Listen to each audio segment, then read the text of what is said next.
आपण पाहतो की क्रिकेट म्हटल्यानंतर आपल्या जे चेहऱ्यासमोर येतो तो शहरी भाग, परंतु करमाळा तालुक्यातील चिकणटाल या भागातील एक ग्रामीण गाव आहे करमाळा तालुक्यातील। या ठिकाणी जो आहे तो वनराज पोळ हा 10 वर्षीय असा मुलगा जो आहे तो क्रिकेटची धडक घेतो या ग्रामीण भागामधून। सध्या आपण पाहू शकतो की रोहित शर्माचे कोच जे आहेत लाड सर यांनी त्याला दत्तक घेतलंय। सध्या आपल्याबरोबर वनराज आहे। वनराज, काय सांगशील, कशा पद्धतीने सराव करतोय, तुला दत्तक घेतलंय, काय माहिती? मी ग्रामीण भागात आहे। दिनेश लाड सरांनी मला दत्तक घेतलं आहे। मी दिनेश लाड सरांकडे 2 तास खेळतो।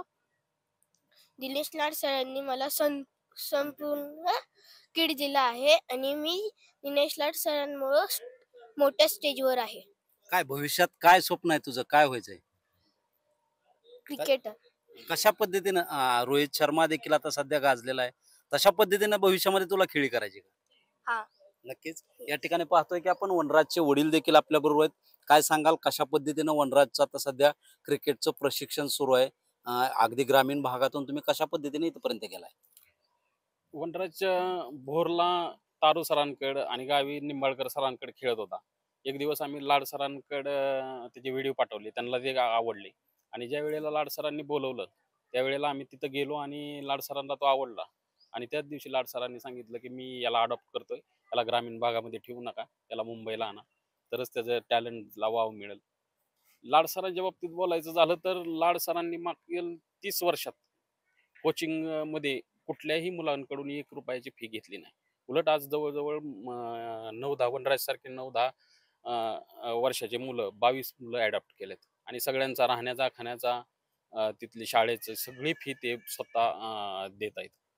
आम्हाला तर असं वाटतं की लाड सरांमुळं ही ग्रामीण भागातल्या मुलांना एवढं मोठं स्टेज निर्माण केलं त्यांनी, खरंच त्यांचं कौतुक करण्यासारखं आहे। काय सांगाल, आपण पाहतो की हा ग्रामीण भाग करमाळा, परंतु आज 10 वर्षाचा तुमचा मुलगा आहे, किती दिवसापासून सराव करतोय आणि भविष्यामध्ये काय म्हणून त्याच्याकडे पाहताय?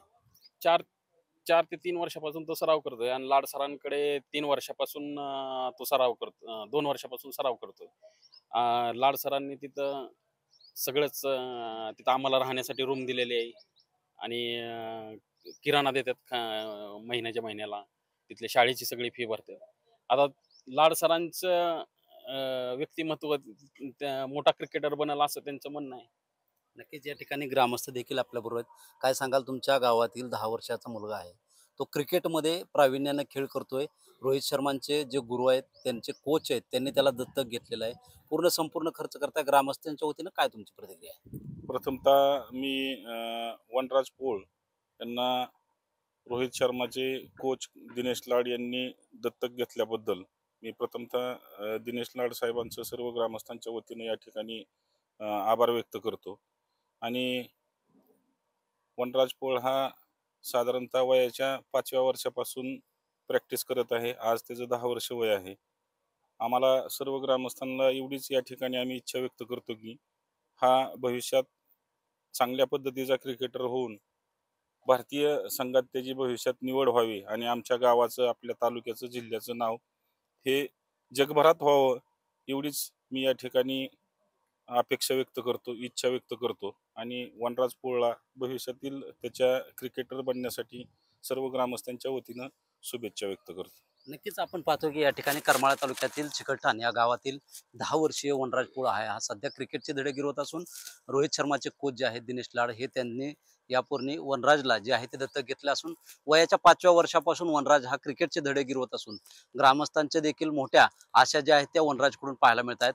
भविष्यामध्ये येणाऱ्या भारताच्या संघामध्ये वनराज क्रिकेट खेळेल अशी आशा जी आहे ती ग्रामस्थांच्या वतीनं जे आहे ती यावेळी व्यक्त केली असून नक्कीच वनराज हा भविष्यामध्ये कशा पद्धतीने क्रिकेट खेळतोय हे देखील तितकंच पाहणं गरजेचं आहे। शीतल कुमार मोठे, TV9 मराठी, करमाळा, सोलापूर।